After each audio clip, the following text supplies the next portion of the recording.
ಭಗವಂತನ ಈ ಕತೆ ಹೆಂಗದ ಅಂದ್ರೆ ಅದು ಪ್ರೇಮದ ಶಾಸ್ತ್ರ ಅದ. ಅದನ್ನ 5ನೇ ಪುರುಷಾರ್ಥ ಅಂತ ಮಹಾತ್ಮರು ಒಪ್ಪಿದಾರ. ಹೆಂಗ ಮನುಷ್ಯ 4 ಪುರುಷಾರ್ಥಗಳನ್ನು ಸಾಧಿಸಲೇಬೇಕು, ಹಂಗ ಈ ಪುರುಷಾರ್ಥನೂ ಕೂಡ ನೀನು ಸಾಧಿಸಬೇಕು ಅಂತ ತಿಳ್ಕೊಂಡು ಮಹಾತ್ಮರು ಭಕ್ತಿ ಮಾರ್ಗದಿಂದರಾಗಲಿ ಜ್ಞಾನ ಮಾರ್ಗದಿಂದರಾಗಲಿ ಪರಮಾತ್ಮನನ್ನು ನಾವೆಲ್ಲರೂ ಸೇರಬೇಕು.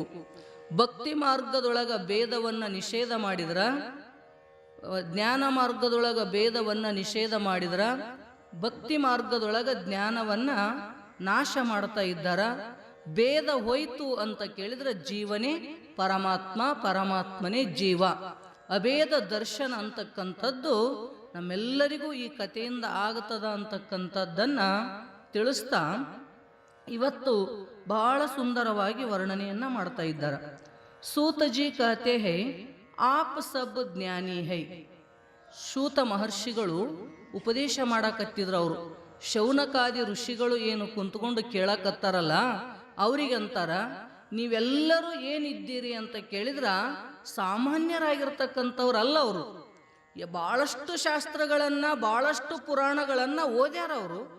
ಆದ್ರೆ ಅವ್ರು ಏನು ಹೇಳಕತ್ತಾರಂದ್ರೆ ಇಂಥದ್ದೊಂದು ಕಥೆಯನ್ನ ಹೇಳ್ರಿ, ಅದರಿಂದ ಪರಮಾತ್ಮನ ದರ್ಶನ ಆಗಿರಬೇಕು, ಪರಮಾತ್ಮನ ಪರಿಪೂರ್ಣವಾಗಿರ್ತಕ್ಕಂಥ ಜ್ಞಾನ ಆಗಬೇಕು ಅಂತಕ್ಕಂಥ ಪ್ರಶ್ನೆಯನ್ನ ಏನು ಮಾಡಿದ್ರಲ್ಲ, ಅದಕ್ಕೆ ಸೂತ ಮಹರ್ಷಿಗಳು ಹೇಳ್ತಾರ, ನೋಡಪ್ಪ ನೀವೆಲ್ಲ ಏನು ಕುಂತು ಈ ಕಥೆಯನ್ನ ಕೇಳ್ಬೇಕಂತೀರಲ್ಲ, ನೀವೇನು ಸಾಮಾನ್ಯರಲ್ಲ, ನೀವೆಲ್ಲರೂ ಜ್ಞಾನಿಗಳೇ ಇದ್ದೀರಿ ಅಂತ.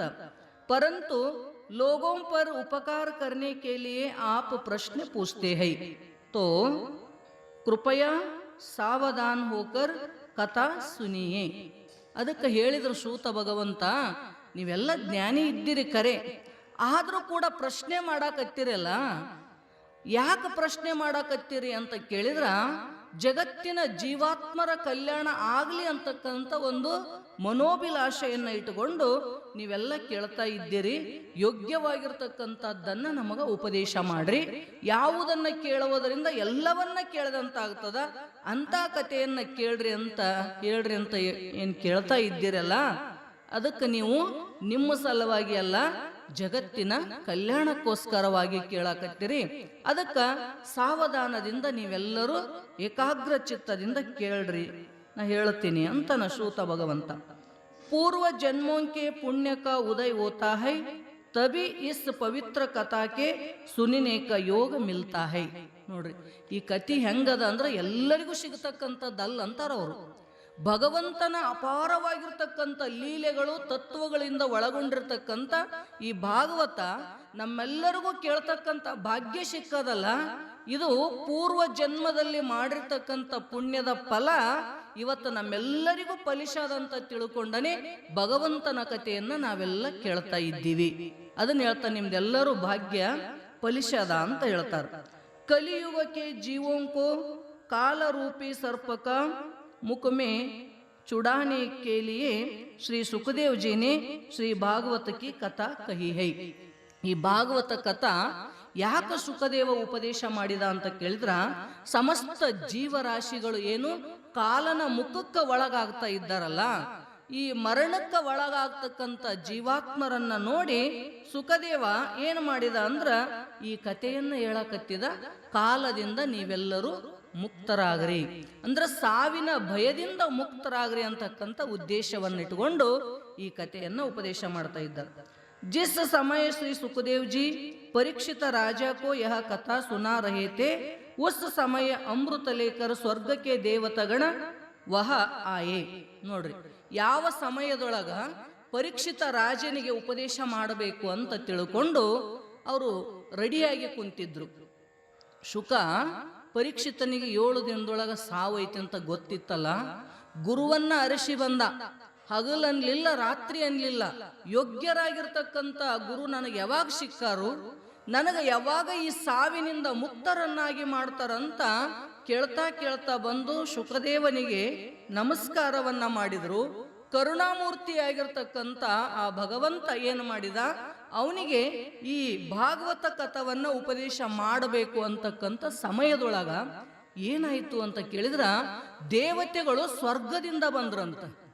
ನೋಡ್ರಿ, ದೇವತೆಗಳು ಖಾಲಿ ಕೈಲೇ ಬರ್ಲಿಲ್ಲ, ಅಮೃತದ ಪಾತ್ರೆಯನ್ನ ಹಿಡ್ಕೊಂಡು ಇವರು ಉಪದೇಶ ಮಾಡ್ತಕ್ಕಂಥ ಇಂಥ ಸ್ಥಳದೊಳಗ ಬಂದ್ರು ಎಲ್ಲಾ ದೇವತೆಗಳು ಕೂಡಿ.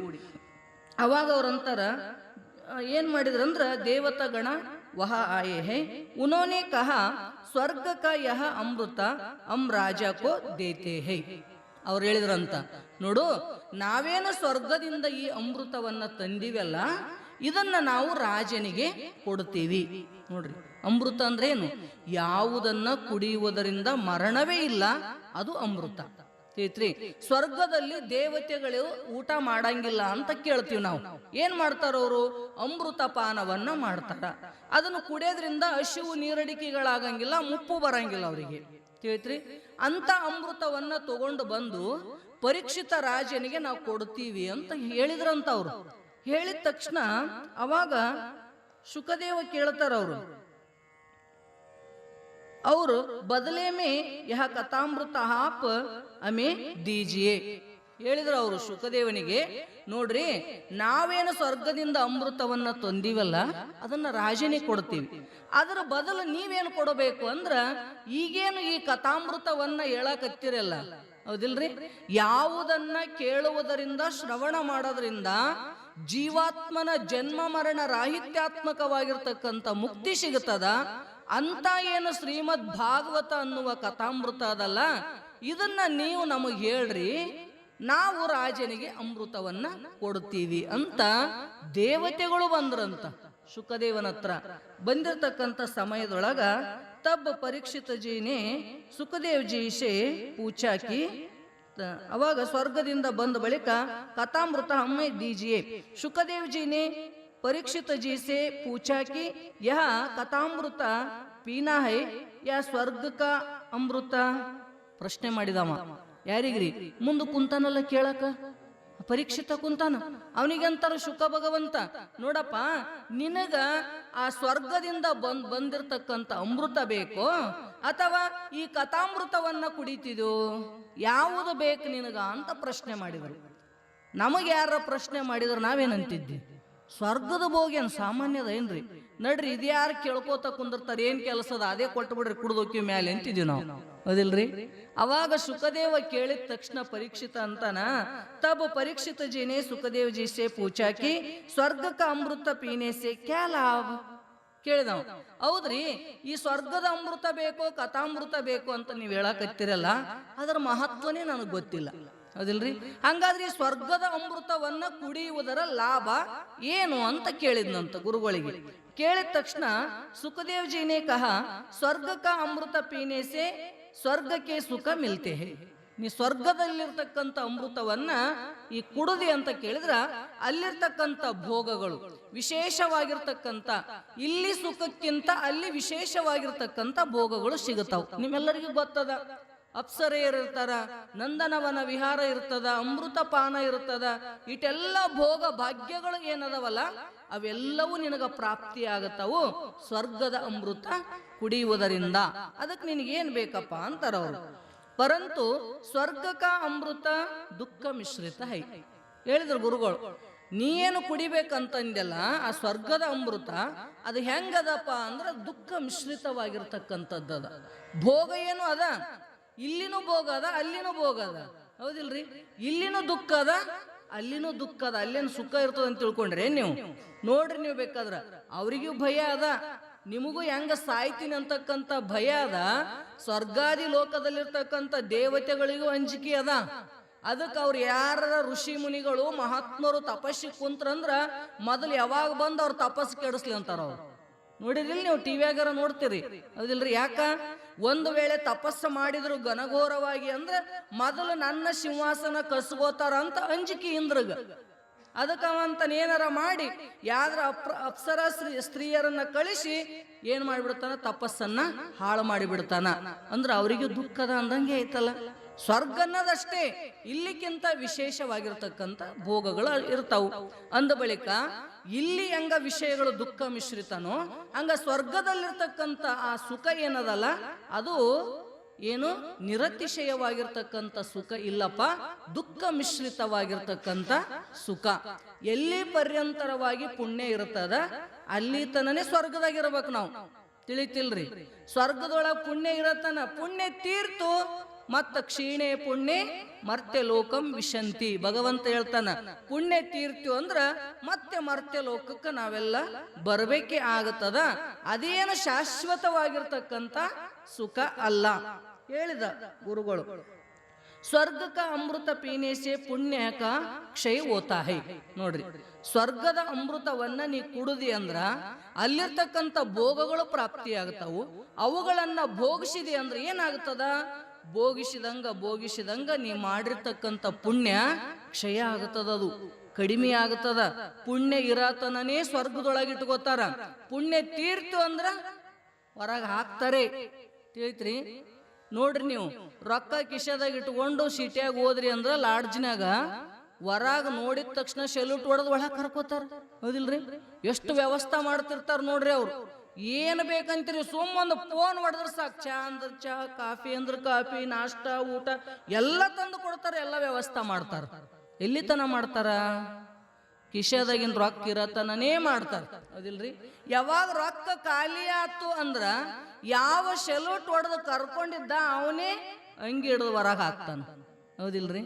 ಹಂಗ ಸ್ವರ್ಗ ಸುಖನು ಹೆಂಗದ ಅಂದ್ರ ಅದನ್ನು ಹಿಂಗೆ ಅದ ನೋಡು. ಪುಣ್ಯದ ದುಡ್ಡು ಎಲ್ಲಿ ತನಕ ನಿನ್ನ ಕಿಶದಾಗದ ಅಲ್ಲಿ ತನನೇ ಸ್ವರ್ಗ ಭೋಗ. ಯಾವಾಗ ಪುಣ್ಯ ಅನುಭವಿಸ್ತಾ ಸ್ವರ್ಗ ಸುಖವನ್ನ ಅನುಭವಿಸಿದಂಗ ಪುಣ್ಯ ಕ್ಷಯ ಆಯ್ತು ಅಂದ್ರ ಮತ್ತ ಪಾತಾಳಕ್ಕೆ ಬರ್ತೀವಿ, ನಾವು ಬರ್ತೀವಿ, ಭೂಲೋಕಕ್ಕೆ ಬರಬೇಕಲ್ಲ. ಅದಕ್ಕೆ ಭಗವಂತ ಅದು ಪರ್ಮನೆಂಟ್ ಸುಖ ಇಲ್ಲ. ತಿಳಿತಿಲ್ರಿ? ಅದ ಗುರುಗಳು ಹೇಳಕತ್ತಿದ್ರ ಅವ್ರು, ನೋಡಪ್ಪ ದುಃಖ ಮಿಶ್ರಿತ ಸುಖ ಅದ, ಅಷ್ಟೇ ಅಲ್ಲ ನಿನ್ನ ಪುಣ್ಯವನ್ನ ಹರಣ ಮಾಡ್ತದ, ಕ್ಷಯ ಮಾಡ್ತದ ಅಂತ.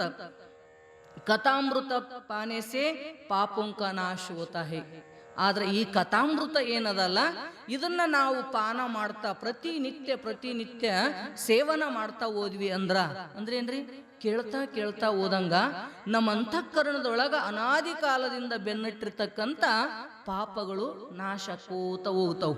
ಅದಕ್ಕೆ ಶಾಸ್ತ್ರ ಜೀವನದೊಳಗೆ ಏನ್ ಮರೆತರು ಮರೀರಿ, ಸತ್ಸಂಗವನ್ನ ಮರಿಬೇಡ್ರಿ. ಯಾಕಂತ ಕೇಳಿದ್ರ ಶ್ರುತಂ ಹರತಿ ಪಾಪಾನಿ ಹೇಳ್ತದ. ಎಷ್ಟು ಕೇಳ್ತಾ ಹೋದಂಗ ಪಾಪ ಕ್ಷಯ ಹಕ್ಕೋತ ಹೋಗ್ತದದು. ಅದಕ್ಕೆ ತಿಳಿಲಾರ್ದ ಇರ್ಲಿ, ಒಟ್ಟ ಮಹಾತ್ಮನ ಮುಂದೆ ಬಂದು ಕೂಡದರ ಕಲ್ಕೋ. ಆ ಶಬ್ದಗಳನ್ನ ಕಿವಿಯೊಳಗ ಬೀಳಿಸ್ಕೊಂಡಿ ಅಂದ್ರ ಅದು ಏನು ಕೆಲಸ ಮಾಡ್ಬೇಕು ಅದ ಮಾಡ್ತದೆ. ತಿಳಿತಿಲ್ರಿ? ಹೆಂಗ ಬೆಂಕಿ ತಿಳಿದು ಮುಟ್ಟಿದ್ರು ಸುಡ್ತದ, ತಿಳಿಲಾರ್ದ ಮುಟ್ಟಿದ್ರು ಸುಡ್ತದ.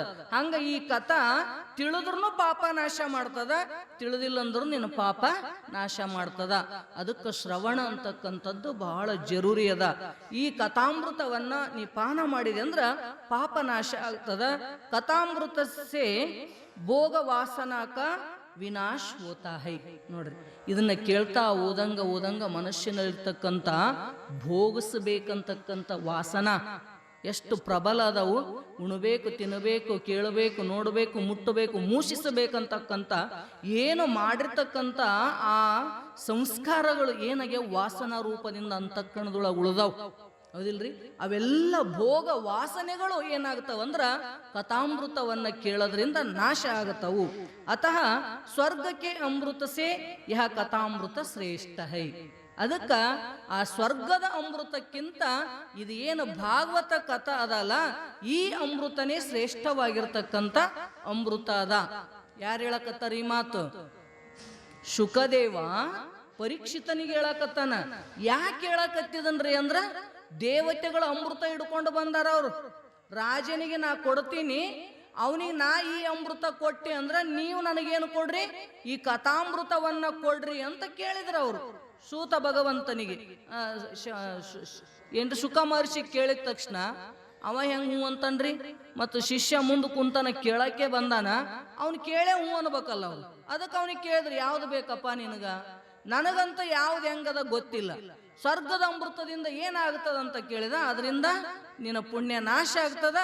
ಆ ಅಮೃತ ಕುಡಿಯೋದ್ರಿಂದ ಮತ್ತೆ ನೀನು ಈ ಭೂಲೋಕಕ್ಕ ಬರಬೇಕಾಗ್ತದ ಪುಣ್ಯ ಕ್ಷಯ ಮಾಡಿಕೊಂಡು. ಆದ್ರೆ ಕಥಾಮೃತ ಅಂತಕ್ಕಂಥದ್ದನ್ನ ಪಾನ ಮಾಡಿದೆ ಅಂದ್ರ ನಿನ್ನ ಏನಾಗ್ತದ, ಸಮಸ್ತ ವಾಸನೆಗಳಿಂದ ಮುಕ್ತನಾಗ್ತಿದಿ. ಅಷ್ಟೇ ಅಲ್ಲ, ಅಂತಃಕರಣದೊಳಗ ಜನ್ಮಕ್ಕ ಕಾರಣೀಭೂತವಾಗಿರ್ತಕ್ಕಂಥ ಪಾಪಗಳು ನಾಶ ಆಗ್ತಾವ ನೋಡು ಅಂತ ಈ ಕಥಾಮೃತನೇ ಶ್ರೇಷ್ಠ ಅದ ಸ್ವರ್ಗದ ಅಮೃತಕ್ಕಿಂತ ಅಂತ ಹೇಳಿದ. ಅವಾಗ ಸನತ್ ಕುಮಾರ ಬ್ರಹ್ಮಲೋಕ ಮೇರಹತೈತಿ. ಸನತ್ ಕುಮಾರ್ ಎಲ್ಲಿರ್ತಿದ್ರಂದ್ರ ಬ್ರಹ್ಮಲೋಕದೊಳಗಿರ್ತಿದ್ರು.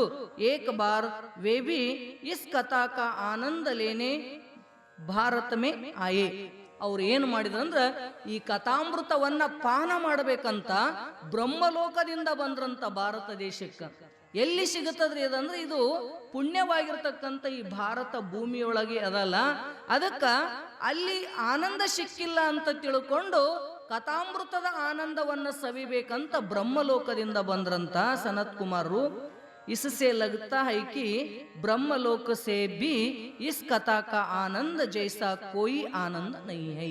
ಆದ್ದರಿಂದ ಇದರ ಮೇಲೆ ನಮಗೆ ತಿಳಿತದ ಅಂತ ಪುಣ್ಯಾತ್ಮ ಬ್ರಹ್ಮಲೋಕವನ್ನ ಬಿಟ್ಟು ಕಥಾಮೃತ ಕೇಳಬೇಕಂತ ಇಲ್ಲಿ ತನಕ ಬಂದಾನಂದ್ರ ಈ ಎಲ್ಲಿ ಯಾವ ಲೋಕದಲ್ಲಿ ಸಿಗಲಾರದಂತ ಆನಂದ ಈ ಭಾಗವತ ಕಥಾ ಶ್ರವಣದಿಂದ ಮಾತ್ರ ಸಿಗುತ್ತದಂತ ತಿಳ್ಕೊಂಡು ತಬ ಪರೀಕ್ಷಿತ ರಾಜನೇ ಕಹ. ಅವಾಗೆಲ್ಲ ಕೇಳ್ಕೊಂಡಲ್ಲ ಪರೀಕ್ಷಿತ, ಇದು ಹಿಂಗದ, ಅನಿತ್ಯ ಅದ, ಇದು ನಿತ್ಯ ಅದ, ಇಲ್ಲಿ ಇದನ್ನ ಶ್ರವಣ ಮಾಡ್ಲಿಕ್ಕೆ ಬ್ರಹ್ಮಲೋಕವನ್ನು ಹಿಡ್ಕೊಂಡು ಇಲ್ಲಿ ಪರ್ಯಂತರವಾಗಿ ಬಂದಾರ.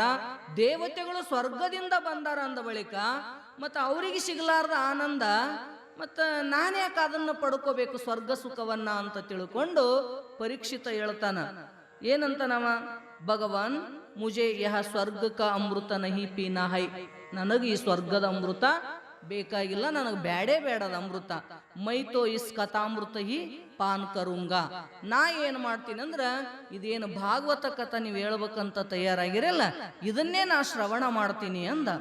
साथ ही दिनों में ज्ञान और वैराग्य को जागृत करने के लिए यह कथा है. ನೋಡ್ರಿ, ಪರೀಕ್ಷಿತ ರಾಜನಿಗೆ 7 ದಿನದೊಳಗನಿಗೆ ಏನು ಮಾಡಬೇಕಾಗ್ಯದ, ಅವರು ವೈರಾಗ್ಯವನ್ನ ಜ್ಞಾನವನ್ನ ಮಾಡಿಕೊಡಬೇಕು. ತಿಳಿತ್ರಿ, ಜ್ಞಾನವನ್ನ ಮಾಡಿಕೊಟ್ಟು ವೈರಾಗ್ಯವನ್ನ ಜಾಗೃತ ಮಾಡಬೇಕಂತ ತಿಳ್ಕೊಂಡನೆ ಈ ಕಥಾಮೃತ ಅದ. ಜ್ಞಾನ ಅವ್ರ ವೈರಾಗ್ಯ ಅಪನೆ ಅಂದರ್ ಹಿ ಹೈ. ಹಂಗಾದ್ರ ಆ ಜ್ಞಾನ ವೈರಾಗ್ಯಗಳು ಎಲ್ಲಿ ಅದಾವ್ರಿ? ಎಲ್ಲರ ಹೊರಗದವೇನು? ಇದನ್ನ ಕೇಳೋದ್ರಿಂದ ಮತ್ ತಗೊಳಕ್ ಬರ್ತದೇನ್ ನಮಗ ಅಂದ್ರ ಇಲ್ಲ. ಅವು ಎಲ್ಲಿದವು? ಜ್ಞಾನನು ಒಳಗೆ ಅದ, ವೈರಾಗ್ಯನು ನಿನ್ನ ಅಂತಃಕರಣದೊಳಗೆ ಅದ, ಒಳಗೆ ಅದವು. ಪರಂತು ವೇ ಸೋಯೇ ಉಯೇ ಹೈ. ಆದ್ರೆ ಅವು ಏನ್ ಮಾಡಿಬಿಟ್ಟವು ಅಂದ್ರೆ ಮಲ್ಕೊಂಡ್ಬಿಟ್ಟವು. ನಾವೆಲ್ಲ ವೈರಾಗ್ಯವನ್ನ ಮಲಗಿಸಿ ವಿಷಯ ಭೋಗದಲ್ಲಿ ಆಸಕ್ತರಾಗಿ ವಿಷಯಗಳ ಬೆನ್ನತ್ತಿ ಹೊರಮುಖವಾದಿವೆ ಹೊರತು ಅಂತರ್ಮುಖ ಆಗಾಕ ಬರಲೇ ಇಲ್ಲ. ಯಾವ ಸಾಧಕ ಸದ್ಗುರುನಾಥನ ಉಪದೇಶ ದ್ವಾರ ಅಂತರಂಗದೊಳಗ ಸಾಧನೆಯನ್ನ ಪ್ರಾರಂಭ ಮಾಡ್ತಾನ, ಅವಾಗ ಅವನಿಗೆ ವೈರಾಗ್ಯ ಅಂತಕ್ಕಂಥದ್ದು, ಭೋಗದಲ್ಲಿ ವಿರಕ್ತಿ ಅಂತಕ್ಕಂಥದ್ದು ಜಾಗೃತ ಆಗುತ್ತದ. ಅದಕ್ಕೆ ಅವ್ರಂತಾರ ಅದು ಮಲಗಿರ್ತಕ್ಕಂಥ ಜ್ಞಾನ ವೈರಾಗ್ಯಗಳನ್ನ ಎಬ್ಬಿಸಬೇಕಾಗ್ಯದ. ಅದು ಈ ಕಥಾಮೃತದಿಂದನೇ ಸಾಧ್ಯ ಅದ. ಅದಕ್ಕೆ ಉನೇ ಜಾಗೃತ್ ಕರ್ನ ಹೈ. ಆ ಭಕ್ತಿ ಜ್ಞಾನ ವೈರಾಗ್ಯಗಳನ್ನ ನಾವು ಜಾಗೃತ ಮಾಡಬೇಕಾಗ್ಯದ. ಆಗೇ ಕಥಾ ಆಯಂಗೆ ಕಿ ಜ್ಞಾನ ಅವ್ರ ವೈರಾಗ್ಯಕ್ಕೋ ಮೂರ್ಛ ಆಯಿ ಉಯಿ ಹೈ. ಅದಕ್ಕೆ ಈ ಜ್ಞಾನ ವೈರಾಗ್ಯಗಳಿಗೆ ಮೂರ್ಛೆ ಆಗ್ಯಾವ ಇವೆರಡು. 7 ದಿನೋ ಮೇ ಹಿ ಇಸ್ ಜ್ಞಾನ ಅವ್ರ ವೈರಾಗ್ಯಕ್ಕೋ ಜಾಗೃತ ಕರ್ನೆ ಭಕ್ತಿ ರಸ ಉತ್ಪನ್ನ ಕರ್ನ ಹೈ. ಅಷ್ಟೇ ಅಲ್ಲ, 7 ದಿನದೊಳಗನೆ ಭಕ್ತಿ ಜ್ಞಾನ ವೈರಾಗ್ಯಗಳನ್ನ ನಾವು ಹುಟ್ಟಿಸಬೇಕಾಗ್ಯದ. ಮಲಗಿರ್ತಕ್ಕಂಥ ಮೂರ್ಛಿತವಾಗಿರ್ತಕ್ಕಂಥ ವೈರಾಗ್ಯ ಜ್ಞಾನಗಳನ್ನ ಎಚ್ಚರ ಮಾಡಿ ಆ ಭಕ್ತಿ ಅಂತಕ್ಕಂಥದ್ದನ್ನ ನಾವು ಹುಟ್ಟಿಸಬೇಕಾಗ್ಯದ. ಇಸ್ಕೇಲಿಯೇ ಯಹ ಕಥಾ ಹೈ. ಅದರ ಸಲುವಾಗಿನೇ ನಾವು ಈ ಭಾಗವತ ಕಥವನ್ನ ಹೇಳ್ತಾ ಇದ್ದೀವಿ. ಐಸಾ ಅವ್ರು ಕೋಯಿ ಗ್ರಂಥ ನೈ ಹೈ. ಇದಕ್ಕೆ ಬಿಟ್ರ ಮತ್ತೊಂದು ಯಾವ ಗ್ರಂಥನೂ ಇಲ್ಲ ಭಕ್ತಿ ಜ್ಞಾನ ವೈರಾಗ್ಯಗಳನ್ನ ಕೊಡ್ತಕ್ಕಂಥದ್ದು. ಎಲ್ಲಾ ಗ್ರಂಥಗಳು ಒಂದೊಂದು ವಿಶೇಷ, ಒಂದೊಂದು ಜ್ಞಾನವನ್ನೇ ಪ್ರತಿಪಾದನೆ ಮಾಡ್ತಾವು. ಒಂದೊಂದು ಗ್ರಂಥದಲ್ಲಿ ಭಕ್ತಿಯನ್ನೇ ಪ್ರತಿಪಾದನೆ ಮಾಡ್ತಾರ. ಆದ್ರ ಈ ಗ್ರಂಥ ಹೆಂಗದ ಅಂದ್ರ ಭಕ್ತಿ, ಜ್ಞಾನ, ವೈರಾಗ್ಯಗಳ ಮೂರನ್ನು ಕೂಡ ಪ್ರಕಟ ಮಾಡ್ತಕ್ಕಂಥ ವಿಶೇಷವಾಗಿರ್ತಕ್ಕಂಥ ಗ್ರಂಥ ಮತ್ತೊಂದು ಯಾವುದೂ ಇಲ್ಲ. ಅದು ಭಾಗವತ ಒಂದೇ. ಕೀಜೋ ಸಾತ್ ಹಿ ದಿನೋಮೆ ಮುಕ್ತಿ ದಿಲಾಯಿ. ಅದಕ್ಕೆ ಅವ್ರೇನು ಹೇಳಕತ್ತಿದ್ರು, 7 ದಿನದೊಳಗನೆ ಪರೀಕ್ಷಿತನಿಗೆ ಮುಕ್ತಿಯನ್ನ ಕೊಡಬೇಕಾಗ್ಯದ. ಅದಕ್ಕ ಮಲಗಿರ್ತಕ್ಕಂಥ ಜ್ಞಾನ ವೈರಾಗ್ಯಗಳನ್ನ ಜಾಗೃತ ಮಾಡಿ ಅವನಲ್ಲಿ ಪರಮಾತ್ಮನ ಪ್ರತಿಯಾಗಿರ್ತಕ್ಕಂಥ ಭಕ್ತಿ ಹುಟ್ಟಿತು ಅಂತ ಕೇಳಿದ್ರ ಅವನು ಮುಕ್ತನಾಗ್ಲಿಕ್ಕೆ ಸಾಧ್ಯ ಅದ ಅಂತ ಹೇಳ್ತಾರೆ. सूत जी कहते हैं कि 7 ही दिनों में परीक्षित जी को जिस कथा से मुक्ति मिली थी वही कथा आपको सुनाता हूँ. ಅವಾಗ ಸೂತ್ ಜಿ ಹೇಳಕತ್ತಿದ್ರು ಶೌನಕಾದಿ ಋಷಿಗಳಿಗೆ. ಯಾಕಂತ ಕೇಳಿದ್ರ ಇದು ಸನತ್ ಕುಮಾರರು ಯಾರಿಗೆ ಹೇಳ್ಕೊಂಡು ಬಂದಾರ? ಸುಖದೇವ ಮಹಾರಾಜ ಪರೀಕ್ಷಿತನಿಗೆ ಹೇಳಿರ್ತಕ್ಕಂಥದ್ದನ್ನ ಸೂತ ಭಗವಂತ ಶೌನಕಾದಿ ಋಷಿಗಳಿಗೆ ನೈಮಿಷಾರಣ್ಯದೊಳಗೆ ಕುಂತ್ಕೊಂಡು ಇದನ್ನ ಹೇಳಾಕತ್ತಾನಲ್ಲ. ಅದಕ್ಕ ಇಷ್ಟೆಲ್ಲ ಈ ಕಥಾಮೃತದ ಮಹತ್ವವನ್ನ ಪರೀಕ್ಷಿತನಿಗೆ ಜ್ಞಾನ ಮಾಡಿಕೊಟ್ಟಿರ್ತಕ್ಕಂಥದ್ದನ್ನ ಹೇಳ್ತಾ ಸೂತ ಭಗವಂತ ಹೇಳಿದ, ನೋಡು 7 ದಿನದೊಳಗನೆ ನೀ ಏನ್ ಪರೀಕ್ಷಿತ ರಾಜನಿಗೆ ಯಾವ ಕಥೆಯಿಂದ ಮುಕ್ತಿಯನ್ನ ಪಡ್ಕೊಂಡ ಆ ಕಥೆಯನ್ನ ನಾ ನಿಮ್ಮೆಲ್ಲರಿಗೂ ಕೂಡ ಈಗ ಹೇಳ್ತಾ ಇದ್ದೀನಿ. 7 दिनों में ही परीक्षित को मुक्ति मिली, कारण उनके लिए यह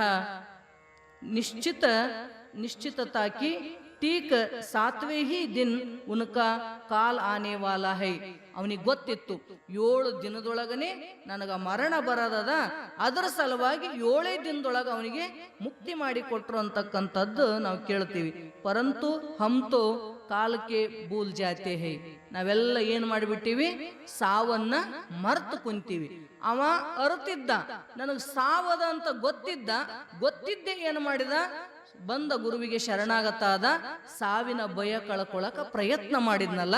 ಹಂಗ ಅವ್ರು ಹೇಳ್ತಾರಪ್ಪ, ನೀನು ಮರೆಯಕ್ ಹೋಗ್ಬೇಡ, ನಾನು ಒಂದು ದಿನ ಪರೀಕ್ಷಿತನಂತೆ ಸಾಯುವವನಿದ್ದೇನೆ ಅಂದಿ ಅಂದ್ರ ಅವಾಗ ಈ ಕಥಾಮೃತವನ್ನ ನೀ ಕೇಳಲಿಕ್ಕೆ ಅಧಿಕಾರಿಯಾಗ್ತಿ.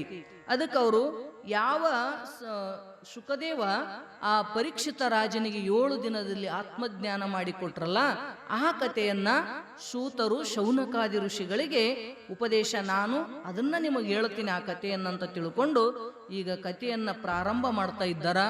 ಹೇಳ್ತಕ್ಕಂಥ ವಕ್ತ ಹೆಂಗಿರಬೇಕು, ಕೇಳ್ತಕ್ಕಂಥ ಶ್ರೋತೃಗಳು ಹೆಂಗಿರಬೇಕು ಅನ್ನೋದನ್ನ ಮುಂದೆ ಪ್ರತಿಪಾದನೆ ಮಾಡೋರಿದಾರ. ಮತ್ತದನ್ನ ನಾಳೆ ದಿವಸ ಚಿಂತನೆ ಮಾಡೋಣ. ಇದೇ ವಿಷಯವನ್ನ ಸದ್ಗುರು ಅಪ್ಪಾಜಿಯವರು ನಮ್ಮೆಲ್ಲರಿಗೂ ತಿಳಿಸ್ತಾರಂತ ಹೇಳ್ತಾ ನನ್ನ 2 ತೊದಲು ನುಡಿಗಳನ್ನು ಸದ್ಗುರುನಾಥನ ಅಡಿದ ಅವರೆಗಳಲ್ಲಿ ಅರ್ಪಿಸ್ತಾ ಇದ್ದೀನಿ. ಹರಿ ಓಂ ತತ್ಸತ್.